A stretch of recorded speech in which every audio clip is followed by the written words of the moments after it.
Nandi hills visit చేసిన తర్వాత లేపాక్షికి start అయిపోయాము.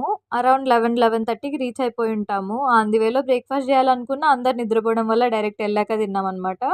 నంది హిల్స్ నుంచి ఒక 70 కిలోమీటర్స్ వస్తది.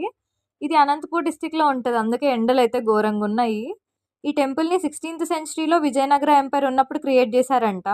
టెంపుల్ మొత్తం కూడా ఏన్షియంట్ ఆర్ట్, కల్చర్ అండ్ ఆర్కిటెక్చర్‌తో చాలా బావుంటది. లోపల ఇంకా చాలా టెంపుల్స్ గూడా ఉన్నాయంట. ఇక్కడ మనకి ఫేమస్ వచ్చేసి వీరభద్రస్వామి టెంపుల్.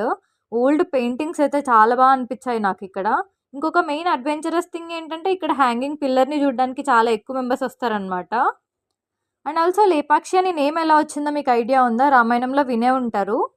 జటాయు పక్షి వచ్చేసి రావణాసురుడితో ఫైట్ చేస్తది గదా! అప్పుడు ఇక్కడ పడిపోతే శ్రీరాముడు వచ్చి లేపక్షి అని చెప్పి అన్నారని చెప్తూ ఉంటారనమాట. అండ్ ఆల్సో మనకి ఇక్కడ జటాయు పార్క్ అని కూడా ఉంది. అది కూడా విజిట్ చేయొచ్చు. పైన వరకు ఎక్కొచ్చనమాట. ప్లేస్ అయితే ఫుల్ పీస్‌ఫుల్‌గా చాలా మంచిగా ఉంది. మీరు కూడా మీకు ఫ్రీ టైమ్ ఉంటే విజిట్ చేసి చూడండి. ఒకసారి బావుంటది. Thanks for watching.